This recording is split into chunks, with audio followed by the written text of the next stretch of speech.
अस्सलाम वालेकुम नाजरीन, आप देख रहे हैं नया पाकिस्तान और मैं हूं शहजाद इकबाल। आईएमएफ के साथ किस तरह डील करना है और आईएमएफ का ये प्रोग्राम बहाल करना पाकिस्तान के मुस्तकबिल के लिए कितना ज़रूरी है, इस हवाले से हुकूमती सफ़ों और हिकमत अमली में शदीद कन्फ्यूजन नजर आ रही है। हुकूमती माशी टीम कभी कहती है कि आईएमएफ ना हुआ तो प्लान बी मौजूद है, तो कभी कहा जाता है कि आईएमएफ के अलावा कोई प्लान नहीं है।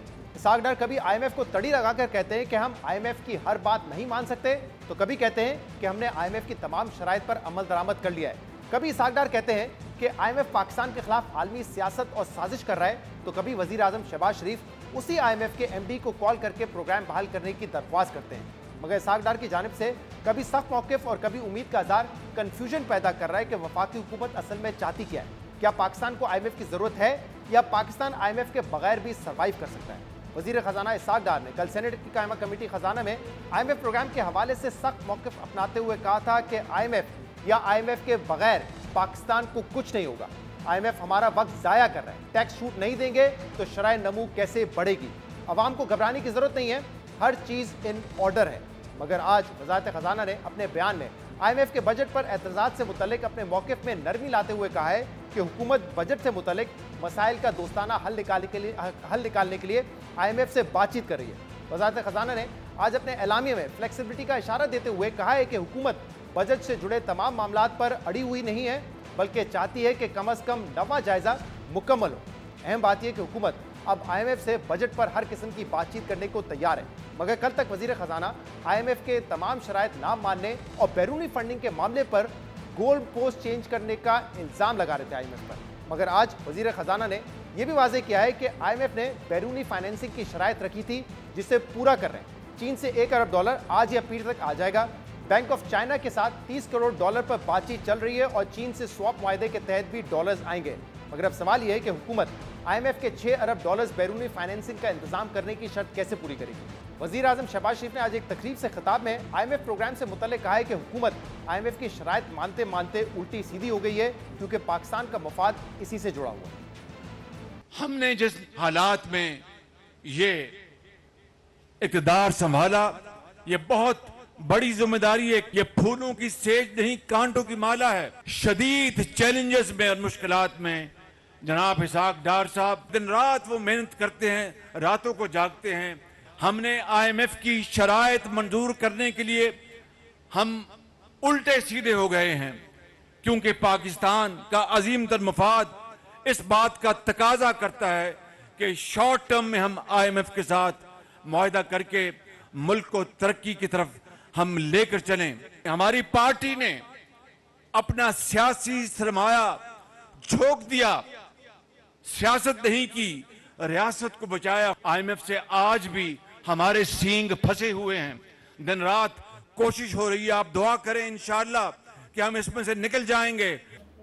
शहबाज शरीफ कह रहे थे कि आईएमएफ के साथ आज भी सींग फंसे हुए हैं, दुआ करें इस मुश्किल से निकल जाए। इसी के साथ वज़ीर आज़म शहबाज शरीफ ने आज उन लोगों पर कड़ी तनकीद की जो इसहाक डार की पॉलिसियों पर तनकीद करते हैं। वज़ीर आज़म ने किसी का नाम लिए बगैर कहा कि उन लोगों को पार्टी में रहने का कोई हक नहीं है जो पार्टी में रहते हुए इसहाक डार की टांगे खींच रहे हैं। जो लोग इसहाक डार साहब की मेहनत, उनकी टांगे खींचने के लिए जिस तरह बातें कर रहे हैं पार्टी के अंदर, उनको पार्टी में रहने का कोई हक नहीं है। बिल्कुल पार्टी में रहने का कोई हक नहीं कि जनाब दिन रात मेहनत हो रही है, पागलों की तरह सेहत उन्होंने अपनी खराब कर ली और उनके ऊपर बातें की जाए ताने के साथ। शहबाज शरीफ कह रहे थे कि इसहाक डार ने मुल्की मईशत की खातिर अपनी सेहत बिगाड़ दी है, मगर अहम बात यह है कि इस वक्त मुल्की मईशत की सेहत बिगड़ती जा रही है। इसहाक डार जो दावे करके वजीर खजाना बने थे, वो दावे अब तक पूरे नहीं हुए हैं।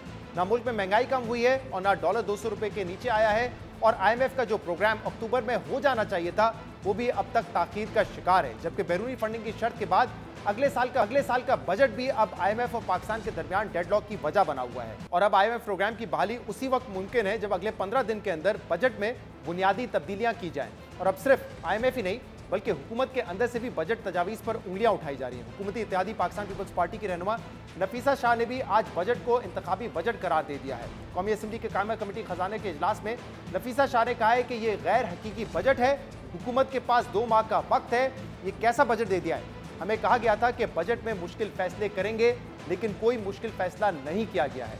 वफाकी हुकूमत के बजट पर मुसलसल एतराज़ात उठ रहे हैं। पाकिस्तान बिजनेस काउंसिल ने भी बजट को माशी चैलेंजेस और IMF की तवक्कुआत के बरक्स करार दिया है, जबकि मुख्तलिफ माशी तज्जियाकार और अहम कारोबारी रहनुमा भी हुकूमती बजट को गैर हकीकी बजट करार दे चुके हैं। आपने जो रेवेन्यूज़ की टारगेटिंग की है माशाल्लाह बेतहाशा इजाफा, FBR के रेवेन्यूज़ में सिर्फ 28% आपने इजाफा टारगेट किया है। कोई ख़ास आपने टैक्स रिफॉर्म्स में रेवेन्यू जनरेट नहीं किया है। आपने एक तरह से फॉरेन जो मनी आना है पाकिस्तान में $1 लाख के ऊपर, उस पर आपने एक तरह से एमनेस्टी दिया है। पाकिस्तान में जो लेटर ऑफ एग्रीमेंट लिख के दिया था IMF को सितंबर में, उसमें वाज़े तौर पर ये मेंशन किया था नो फ्यूचर टैक्स एमनेस्टी।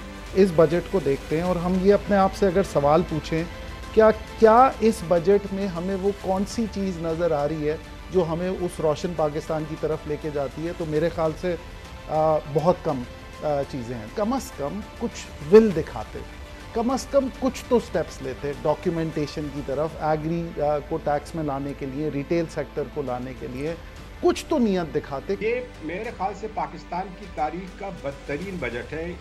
बिल्कुल इसको मैं नॉन सीरियस बजट कहूँगा, इसलिए कि इसका हक़ाइक़ से कोई ताल्लुक ही नहीं है। ये नॉर्मल बजट प्रेजेंट कर दिया गया, 6.5% का फिस्कल डेफिसिट का टारगेट उस टाइम पर जब एक क्राइसिस नुमा सिचुएशन है, बल्कि क्राइसिस ही है।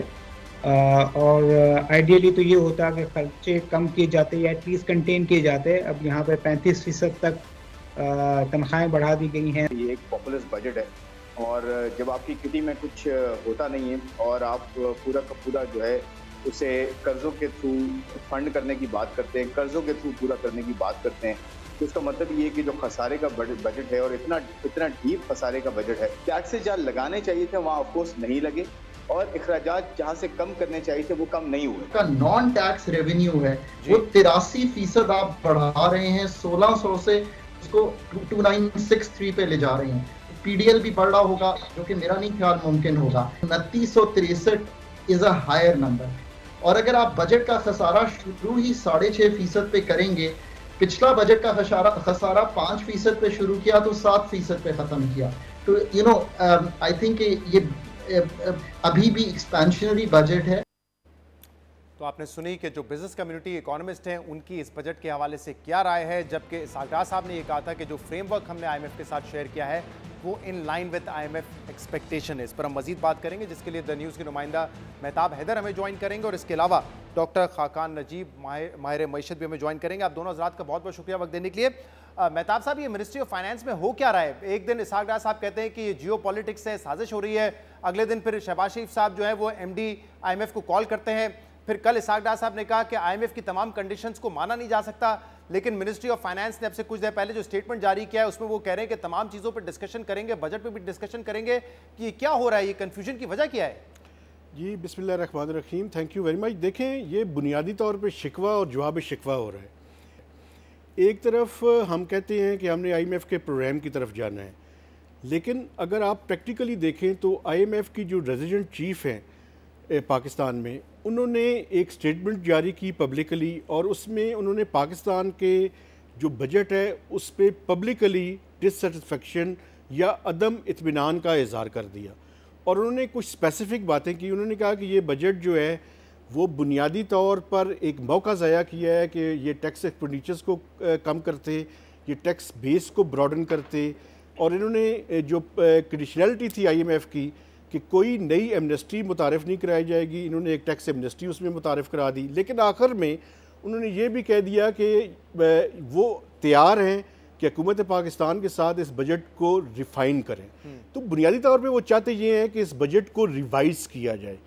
आज की जो स्टेटमेंट मिनिस्ट्री ऑफ फाइनेंस की और जो इसहाक डार साहब ने कल सेनेट की स्टैंडिंग कमेटी ऑन फाइनेंस में और आज कौमी असम्बली की स्टैंडिंग कमेटी में बताया, वो बुनियादी बात ये है कि उन्होंने तमाम जो इक़दाम किए हैं उनको जस्टिफाई करने की कोशिश की है। तो हुकूमत पाकिस्तान इस बजट को रिवाइज़ करने के लिए तैयार नहीं नज़र आ रही। तो ये शिकवा जवाब शिकवा तो है। अब पाकिस्तान और IMF कैसे आगे बढ़ेंगे, चूँकि आपको पता है कि ये प्रोग्राम 30 जून को ख़त्म होने वाला है तो nobody knows कि how we will proceed further। तो मेहताब साहब, आप कह रहे हैं कि आज बेसिकली जो बयान दिया है मिनिस्ट्री ऑफ फाइनेंस ने, और मैंने पढ़ा है वो जस्टिफाई कर रहा है जो बजटरी मेजर्स लिए गए हैं। तो आपको नहीं कोई उम्मीद नजर आ रही कि बजट में बहुत हद तक कोई तब्दीली हो सकती है? क्योंकि आपको याद होगा पिछले साल मिफ्ता इस्माइल साहब ने जो बजट दिया था उसमें भी कुछ बुनियादी ऐसे इश्यूज थे जो IMF की पॉलिसी के बरखिलाफ थे, तो बजट में हमें पास होने से पहले तब्दीलियां की थी। तो इस दफा तब्दीली का कोई इम्कान है या नहीं है? अभी तक जो नज़र आ रहा है सर वो ये है कि बुनियादी तौर पे हम किसी तरह की तब्दीली के लिए तैयार नहीं हैं, लेकिन दूसरी तरफ हम चाहते हैं कि IMF के साथ एक स्टाफ लेवल एग्रीमेंट भी हो जाए। आप मिनिस्ट्री ऑफ फाइनेंस की पढ़ें तो उसमें आपको नज़र आएगा कि उन्होंने जितने IMF के एतराज़ात थे उनका जवाब दिया है, उनको जस्टिफाई किया है, और साथ आखिर में ये भी कहते हैं कि हम IMF का नवा जायज़ा जो है वो कंप्लीट करना चाहते हैं। जब दोनों साइड्स पब्लिकली एक स्टांस लेके खड़ी हैं तो हमें मिडिल ग्राउंड पर आने के लिए दोनों साइड्स को निगोशिएट करना पड़ेगा और कोई मिडिल ग्राउंड स्ट्राइक करने की कोशिश की जाएगी। पब्लिकली जो स्टेटमेंट्स हैं उनके नतीजे में तो कंसेंसस डेवलप होता हुआ नजर नहीं आ रहा। डॉक्टर ख़ार नजीब साहब, ये बिल्कुल दुरुस्त बात है कि पिछले 2 साल से IMF का रवैया पाकिस्तान के हवाले से बड़ा सख्त है। शौकत तरीन साहब ने कहा था कि बड़ा सख्त हो गया जब से अफगान फोर्सेस, जब से अमेरिका का इनखला हुआ है अफगानिस्तान से। लेकिन और यकीनन इसकी एक वजह जियोपॉलिटिक्स भी हो सकती है, लेकिन आपको क्या लग रहा है कि ये जो प्रोग्राम अक्टूबर में हो जाना चाहिए था, 9th रिव्यू फिर फरवरी में हो जाना चाहिए था, वो अगर नहीं हुआ है तो वो IMF साजिश है, जियोपॉलिटिक्स है, या वाकई हमने अमल दरामद नहीं किया कुछ चीज़ों पे जो कि IMF की कंडीशंस थी?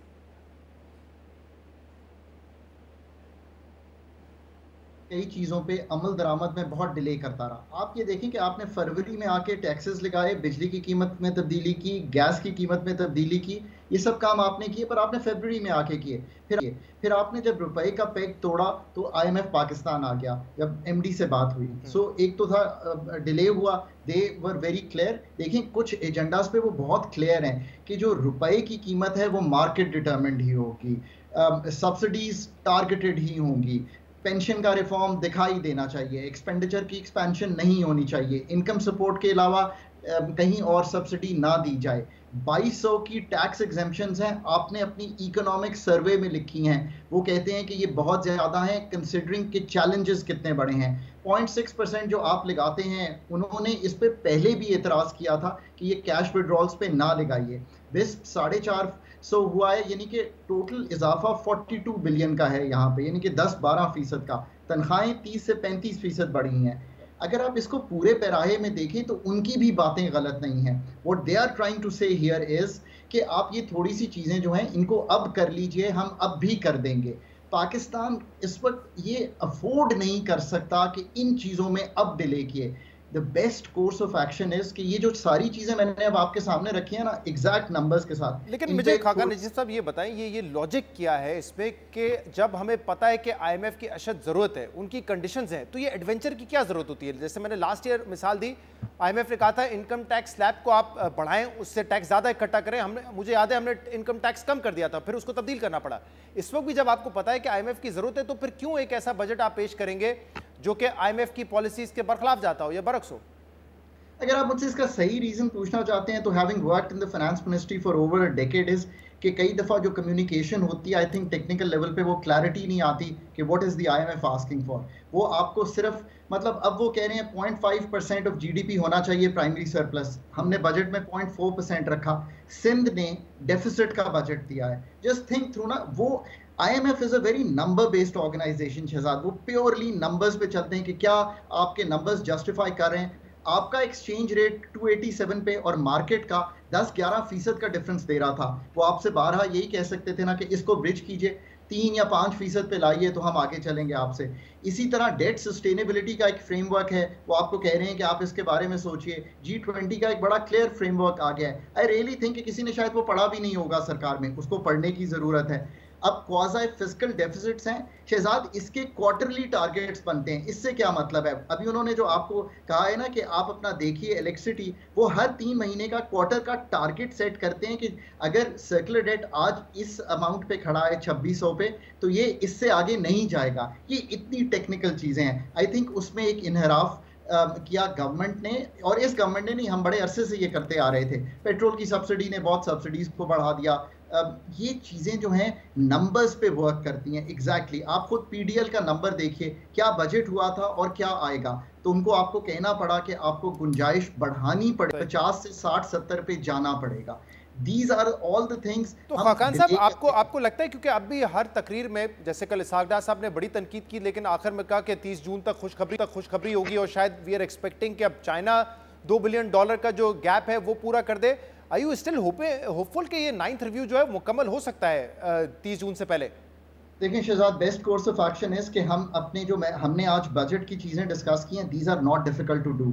इन the finance ministry the folks know this कि ये मुश्किल नहीं है करनी, हम ये कर सकते हैं चेंजेस। टैक्स टारगेट थोड़ा सा बढ़ सकता है, थोड़े से टैक्सेस आ सकते हैं, एक्सपेंडिचर्स कंट्रोल हो सकते हैं। अगर ये कर दें तो नवा रिव्यू हो जाएगा। खुदा न खास्ता ये नहीं होता फिर क्या है? देखिए फिर भी जो आने वाले दिन हैं जुलाई अगस्त में, इस गवर्नमेंट को एंगेज करना पड़ेगा कोई ब्रिज फाइनेंसिंग के लिए फंड के साथ। अगर $2 बिलियन चाइना के आ भी जाते हैं तो यूएई और केएसए के पैसे नहीं आएंगे। वो इसलिए नहीं आएंगे कि वो टाइड हैं विद द फंड। मैं आपके सामने एक चीज रख देता हूं जो किसी को नहीं मालूम। आपको पता है कि जो हमने पैसे लिए हुए हैं केएसए से, उसमें ये लिखा है कि आप आईएमएफ के साथ चलेंगे और उसका दामन नहीं छोड़ेंगे। बिल्कुल, ये बहुत अहम बात है, क्योंकि जब ये इसहाक डार साहब कहते हैं कि आईएमएफ और नो आईएमएफ हम सरवाइव कर जाएंगे, दोस्त ममालिक हेल्प कर देंगे, तो ये बड़ी इंपॉर्टेंट बात है कि यूएई और सऊदी अरब का जो एग्रीमेंट है पाकिस्तान के साथ, जो उन्होंने 3 बिलियन के टर्म डिपॉजिट देने हैं, वो इस शर्त पे है कि हम आईएमएफ प्रोग्राम के साथ रहेंगे। तो मेहताब साहब, फिर ये किस उम्मीद पे कहा जाता है कि without IMF also we will survive?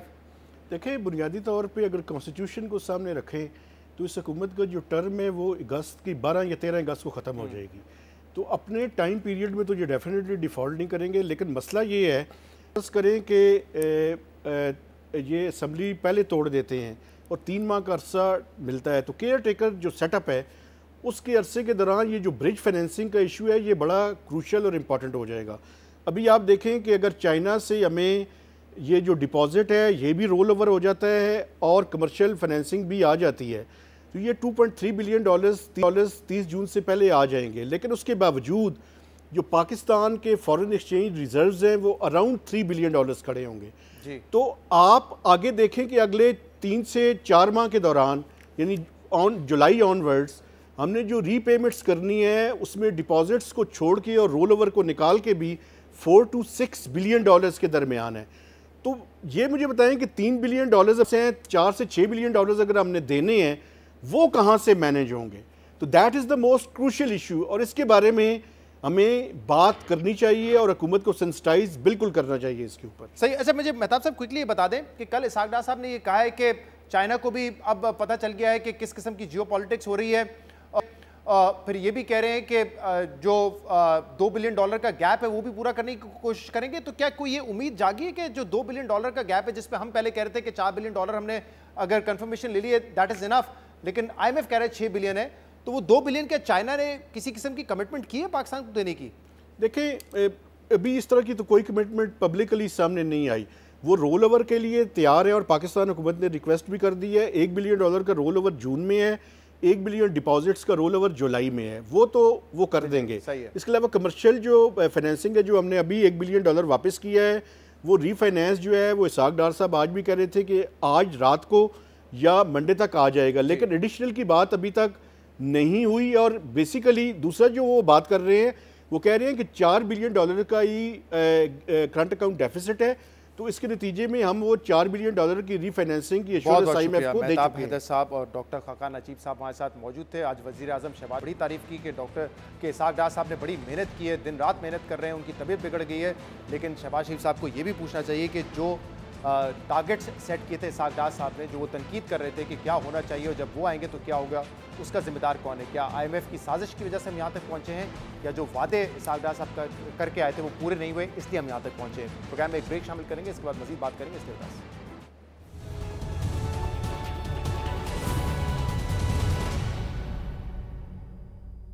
Welcome back. हुकूमत ने प्रैक्टिस एंड प्रोसीजर एक्ट और रिव्यू ऑफ जजमेंट एक्ट के बाद इलेक्शन एक्ट 2017 का तरमीमी बिल सेनेट से मंजूर करवा लिया है, जिसके तहत अब आइन में जहां नाअहली की मुद्दत का तयन नहीं किया गया है वहां नाअहली की मुद्दत 5 साल होगी, जिसके बाद आइन के आर्टिकल 62(1)(f) के तहत होने वाली नाअहली की मुद्दत भी अब 5 साल तक होगी। और इस हवाले से ऑपोजिशन का यह कहना था कि पर्सन स्पेसिफिक बिल है, इससे नवाज शरीफ को फायदा होगा। इसके अलावा सेनेट से आज पास होने वाले इस तरमीमी बिल में इलेक्शन की तारीख के ऐलान का इख्तियार भी इलेक्शन कमीशन ऑफ पाकिस्तान को दे दिया गया है, जबकि इससे पहले इलेक्शन की तारीख का ऐलान का इख्तियार सदर मुमलिकत के पास था, जो इलेक्शन कमीशन की मुशावरत से तारीख का ऐलान कर सकते थे। लेकिन अब इस तरमीमी बिल के बाद सदर के किरदार सारे अमल से माइनस कर दिया गया है और इसके हवाले से अपोजिशन का यह भी कहना है कि यह आईनी तरमीम के जरिए तो किया जा सकता है, लेकिन सिंपल कानून साजी के जरिए नहीं किया जा सकता है। इस पर हम मजीद बात करेंगे, जिसके लिए हमें ज्वाइन किया है पाकिस्तान के लॉ मिनिस्टर आजम नज़ीर तारर साहब ने। आजम नज़ीर तारर साहब, बहुत बहुत शुक्रिया वक्त देने के लिए।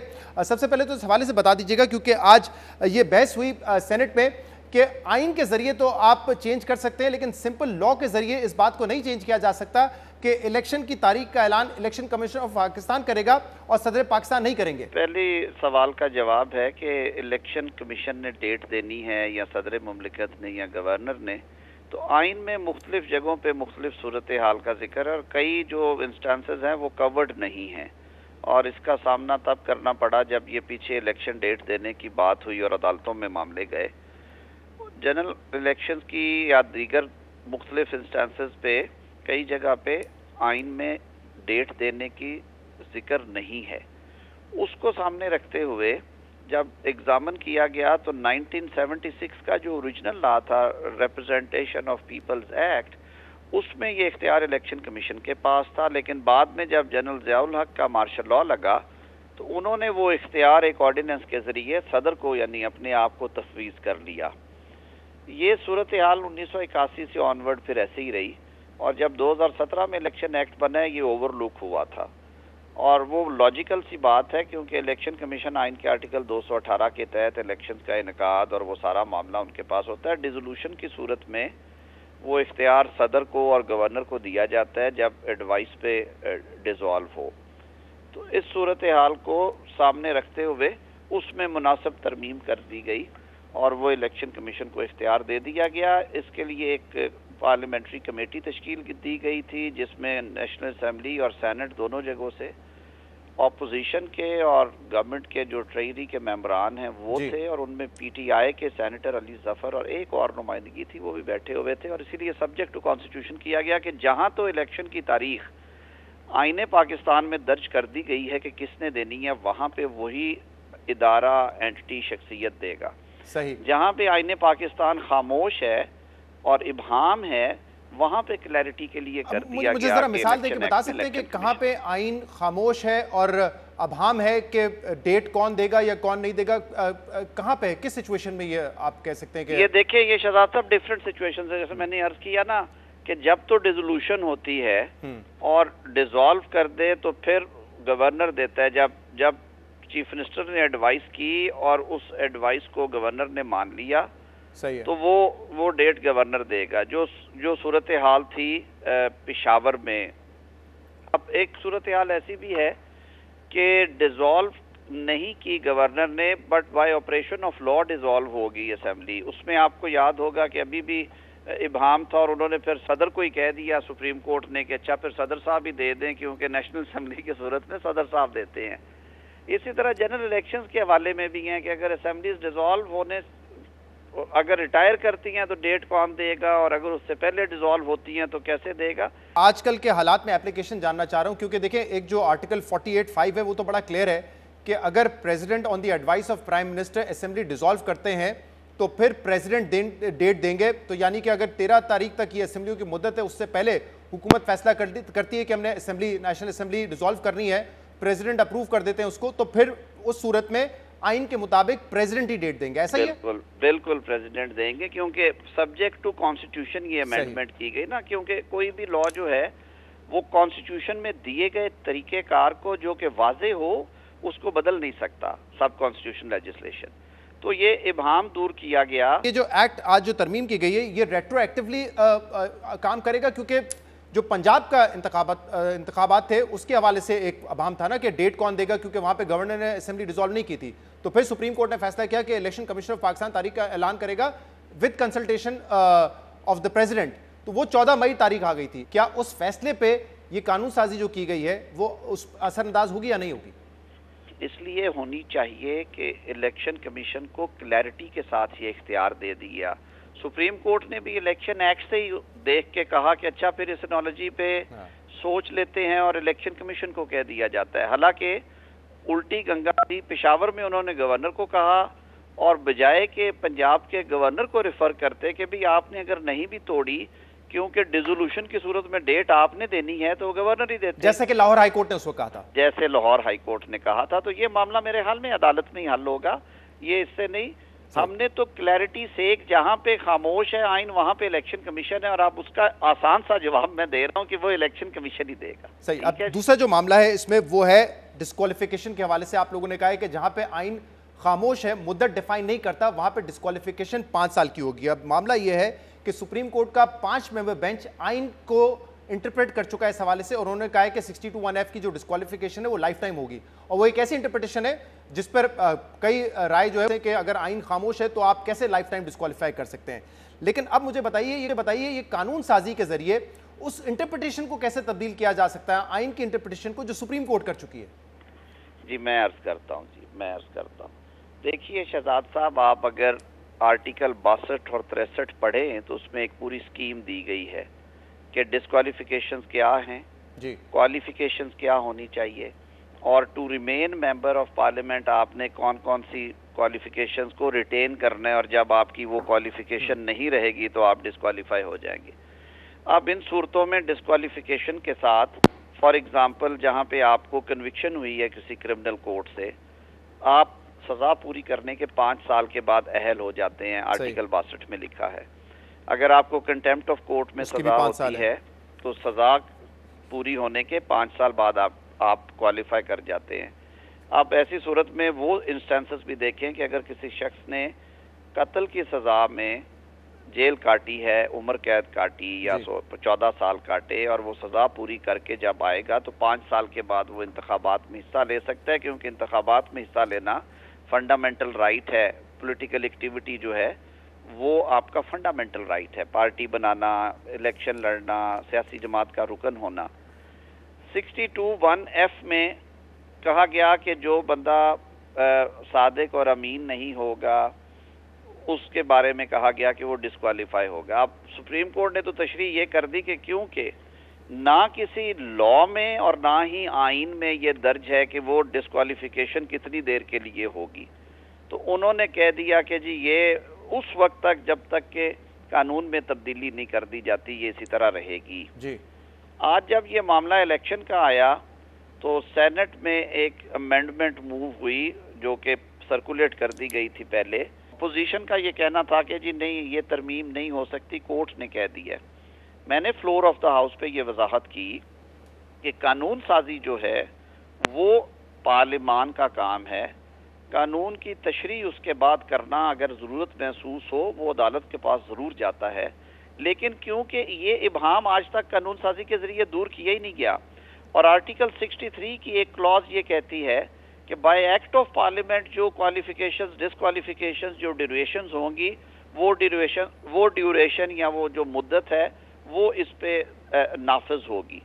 तो उस सारी बहस को समेटते हुए ऐवान के सामने ये बात रखी गई कि एक तो ये फंडामेंटल राइट्स के को ऑफेंड करता है कि आप किसी को ताहयात नाअहल कर दे। आज़म साहब, आपका जो आर्ग्यूमेंट है उसमें बिल्कुल वजन है, लेकिन अब मामला यह है कि एक आइन है जिसकी तशरीह सुप्रीम कोर्ट के 5 मेंबर बेंच ने की है, अब एक स्टैट्यूट के जरिए उसको कैसे ओवरराइड किया जा सकता है, ये सवाल है। इसलिए किया जा सकता है कि जहां पे आइन खामोश है, अब वो जो आज कानून मंजूर किया गया उसको अगर आप पढ़ेंगे तो उसमें बड़ी वजाहत के साथ ये लिख दिया गया कि जहां पे तो आइन में दिया गया है कि ये 5 साल 3 साल 10 साल होगी, वहां पे वही टाइम पढ़ा जाएगा। लेकिन जहां पे आइन में मुद्दत का तयन नहीं किया गया वहां पे कोई भी डिस्क्वालिफिकेशन जो है उसकी मुद्दत जो है वो 5 साल से आगे नहीं जाएगी। और वो जो रेलेवेंट क्लॉज थी कि provided that the procedure manner and duration of qualification. Azam साहब, लेकिन मैं सिर्फ ये जानना चाह रहा हूँ जहाँ पे आइन उसी से मुतल्लिक सुप्रीम कोर्ट ने तशरीह कर दी कि ये डिस्क्वालिफिकेशन लाइफ टाइम है, और उसमें जो भी वजह बताई बंदियाल साहब ने वो जजमेंट लिखी थी, उसमें उन्होंने ये भी कहा कि अगर कोई सादिक अमीन आज नहीं है तो 5 साल बाद वो सादिक अमीन कैसे हो जाएगा, ये लॉजिक भी अप्लाई की गई। बट हैविंग सेड दैट मैं ये कह रहा हूं कि अगर कोई लार्जर बेंच, जैसे आपने रिव्यू एंड जजमेंट एक्ट लेकर आए, उसमें एक लार्जर बेंच बैठे, वो उसकी एक तशरीह करे कि ये लाइफ टाइम डिस्क्वालिफिकेशन नहीं है, उस तरीके से तो जो 5 मेंबर बेंच का फैसला है वो तब्दील हो सकता है, स्टैट्यूट के जरिए हो सकता है या नहीं हो सकता है, इस पे अब हम है ना, इसलिए सवाल ये हो रहा है कि क्या स्टैट्यूट के जरिए होगा या आईनी तरमीम होगी। बहुत सारे फैसले जो हैं वो कानून साजी के बाद रिडंडेंट हो जाते हैं। जब कानून साजी हो जाती है और वो जो इबहाम दूर हो जाता है और वो लेकुना फिल हो जाता है और सूरत हाल वाजे हो जाती है, तो कानून जो है वो बालातर हो जाता है और अदालती फैसला पीछे चला जाता है। और ये एक दफा नहीं, ये कई इंस्टेंसेस तो आपको लगता है कि ये मामला भी क्या सुप्रीम कोर्ट जाएगा? जैसे कि प्रैक्टिस एंड प्रोसीजर एक्ट था, उसको सस्पेंड कर दिया गया, रिव्यू ऑफ जजमेंट एक्ट है, उसका स्टेटस हमें पता नहीं है कि क्या है, क्यों वो अप्लाई नहीं हो रहा, कानून बन चुका है, क्या ये मामला भी अदालत में जाएगा? फिर देखिए, ये तो वो जो ले जाने वाले हैं वो ले ही जाएंगे, लेकिन मैं ये समझता हूँ कि कानून साजी बाहर कैफ एक सुप्रीम राइट है और वो पार्लियामान का इख्तियार है। आईने पाकिस्तान कानून बनाने का इख्तियार सिर्फ और सिर्फ पार्लियामान को देता है। जब जब अदालतों ने ये इख्तियार लेने की कोशिश की और उन पर क्रिटिसिज्म आया, आपने और हमने कहा कि इन्होंने आइन री राइट कर दिया है, ये कानून बना के पार्लियामान को पाबंद कैसे कर सकते हैं, और नहीं कर सकते। ये इख्तियार हमारे आइन के तहत सिर्फ पार्लियामान का है। पार्लियामान ने आज एक बिल मंजूर किया है, ये बिल अब कौमी असम्बली में जाएगा। अगर ये मन्नोआन वहाँ से मंजूर हो जाता है और इसको सदारती असेंट मिल जाती है तो ये लॉ ऑफ द लैंड बनेगा इंशाअल्लाह उल अजीज।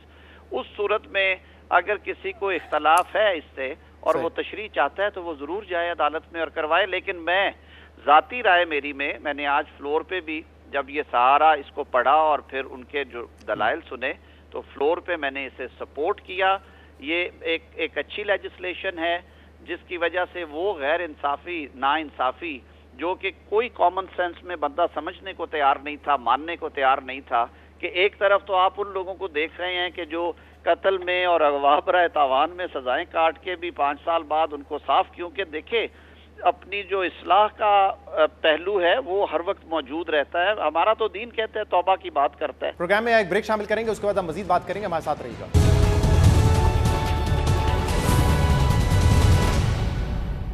वेलकम बैक नाज़रीन। प्रोग्राम में हमारे साथ मौजूद है पाकिस्तान के लॉ मिनिस्टर आजम नज़ीर तारर। आजम साहब, एक और मामला है, आज आप ही के एक कैबिनेट मेंबर ने आके प्रेस कॉन्फ्रेंस की, इस्लामाबाद हाई कोर्ट के एक सीनियर जज के हवाले से, और एक रेफरेंस उनके खिलाफ दायर किया गया है, उसको बुनियाद बना के उन्होंने संगीन इल्ज़ाम लगाए। अब ये एक तासुर बड़ा मजबूत होता जा रहा है कि अगर कोई ऐसा फैसला आता है जो कि आपके अपोनेंट्स को सही या आपके हक में नहीं जाता, तो उस जज की या तो ऑडियो सामने आ जाती है या अटॉर्नी जनरल और आप लोग खुद अदम एतमाद का इजहार कर देते हैं, या उनके खिलाफ रेफरेंस आ जाता है, या प्रेस कॉन्फ्रेंस हो जाती है। अब आज इस्लामाबाद हाई कोर्ट के एक सीनियर जज के हवाले से ये प्रेस कॉन्फ्रेंस की गई, एक रेफरेंस को बुनियाद बनाते हुए। ये क्यों हो रहा है? मैं आज काफ़ी सारे और मामलात में उलझा रहा हूँ, सच्ची बात है। मुझे ये पूरी तरह खबर नहीं है, मैं जिस बात का मुझे पता नहीं होता मैं उस पर कभी कमेंट नहीं करता। आपके हम नाम ही है। मेरी तरबियत बतौर वकील के हुई है, मैं तो रिकॉर्ड पढ़ता हूँ और करता हूँ। इस पे मैं माजरत चाहता हूँ क्योंकि मुझे बिल्कुल इल्म नहीं है। आपको इल्म नहीं है? अल्लाह तारा साहब ने आज पूरी एक प्रेस कॉन्फ्रेंस की है, इस्लामाबाद हाई कोर्ट के सीनियर जज के हवाले से एक रेफरेंस दायर किया गया है और उसमें जो इल्जामात है करप्शन से रिलेटेड वो सारे उन्होंने बयान किए। मैं रिकॉर्ड से रजू करके जरूर इस पे जवाब दे सकता हूँ। सच्ची बात है, जो शहजाद साहब इतना मुझे बेनिफिट ऑफ डाउट दीजिए कि मुझे इस मामले का पता नहीं है, मैं ऐसे हवा में तीर चलाऊंगा ये मुनासिब नहीं है। मैं एक रिस्पॉन्सिबल ऑफिस होल्ड करता हूँ, मुझे जिस बात का पता है मैं उस पर जरूर आपको जवाब दूंगा। हाँ, लेकिन आप इस बात से तो अग्री करेंगे ना, जहाँ पे एक ये तासुर जुडिशरी के हवाले से बहुत ही मनफी है कि हम ख्याल बेंचेस बनते हैं, वो एक पॉलिटिकल पार्टी को फेवर करते हैं, वहीं पे ये तासुर उभरना कि जो जज हुकूमत के हक में फैसला ना दे या वो फैसला उनके खिलाफ जाता हो या उनके ओपोनेंट के हक में जाता हो, उनके खिलाफ कोई ऑडियो आ जाना या उसके खिलाफ रेफरेंस आ जाना, ये हुकूमत के लिए भी कोई अच्छा तासुर नहीं है। हुकूमत ने आज तक एक रेफरेंस फाइल नहीं किया। मैं पिछले 13 माह से इस हुकूमत का वजीर कानून हूँ। 3 हफ्तों के वक्फे के अलावा एक रेफरेंस आप बता दें कि हुकूमत ने फाइल किया नहीं किया। लेकिन अगर नहीं, 1 मिनट शहजाद साहब मौका तो देना, मैं तो तहम्मुल से आपको जवाब दे रहा हूँ। आप भाई हैं मेरे लिए, बड़े मोहतरम है, और मैं तो आपके नाजरीन में से बड़ा रेगुलर नाजर हूँ आपका, मुझे मौका फराहम करे ना। हाँ, हमें आदत है अदालतों में ना, हम एक वक्त पे एक बोलते हैं, तो इसलिए मैं माजरत चाहता हूँ अगर आपको मेरी टोन पे थोड़ी सा एतराज हो। नहीं, आप बात कीजिए। पूरे 1 साल में एक रेफरेंस अगर हुकूमत ने फाइल किया है किसी जज पे तो मैं जवाब दे उसके लिए। हालांकि बहुत मौके थे, हुकूमत ने रेस्ट्रेंट किया। दूसरी बात, अगर बार एसोसिएशन और बार काउंसिल्स रेफरेंस फाइल करती हैं, वो हुकूमती इदारे नहीं हैं और उनके, आपको पता है कि उनके मिजाज भी अपने हैं, उनके मामलात भी अपने हैं, वो इंडिपेंडेंट वॉच डॉग्स हैं। आजम साहब, एक बात ये बिल्कुल ठीक कह रहे हैं आप, क्या कोई जुडिशल कमीशन में आप लोग रेफरेंस नहीं लेके गए हैं, लेकिन एक किसी वकील की तरफ से दायर किया हुआ रेफरेंस हो, उस पर वजीर आके पूरी प्रेस कॉन्फ्रेंस करे और उसको as a matter of fact बयान करे, प्रोपेगेंडा करे, इस पर मेरा सवाल था कि ये क्या होना दुरुस्त है? अगर सुप्रीम जुडिशल काउंसिल में मामला है, जो फैक्ट्स होंगे पता चल जाएंगे जब भी उसकी इंक्वायरी होगी। तो मेरे ख्याल में ये जब एक दफ़ा रेफरेंस फाइल हो जाता है तो ये एक पब्लिक डॉक्यूमेंट होता है। रेफरेंस फाइल हो गया जब, तो जाहिर है उस पर गुफ्तगू करना अपनी समझ के मुताबिक गुफ्तगू कर लेनी चाहिए, लेकिन ये बात दुरुस्त है कि गुफ्तगू मोहतात होनी चाहिए। जब तक इल्ज़ामात साबित नहीं होते उन्हें गॉस्पेल ट्रूथ के तौर पे नहीं लेना चाहिए। लेकिन दूसरी तरफ जो बात आपने खुद कही, वो भी ये मुलाहजा फरमाइए ना कि जब अदालती मामलात चलाए इस तरह से जा रहे हों कि हर चीज़ अंडर द कारपेट जा रही हो, अगर कोई तहकीक के लिए चीज़ फाइल की जाती है तो उस पर तहकीक कर दें। देखिए, अगर जो रेफरेंस आए, एक जज साहब के खिलाफ 6 रेफरेंसेस आए हैं तमाम बार काउंसिल्स ने, अब सारी तो नहीं है एक जैसी, पूरे मुल्क की बार काउंसिल्स ने, 4 सूबे, एक इस्लामाबाद और एक पाकिस्तान बार काउंसिल, उन्होंने रेफरेंस फाइल की और मेरे ख्याल में ये रेफरेंसेस फाइल हुए हैं कई फरवरी मार्च में या शायद जनवरी में हुए हैं। आज हम बैठे हैं जून में, आज तक अगर उन पे कोई तहकीक नहीं हुई, कुछ नहीं हुआ, तो फिर सवाल उठेंगे, फिर लोग टीवी पे ही बात करेंगे। बहुत बहुत शुक्रिया आपके वक्त का। आजम नज़ीर तारर साहब मौजूद थे। नाज़रीन, आज के प्रोग्राम में इतना ही। शो से इजाज़त दीजिए। अल्लाह हाफ़िज़।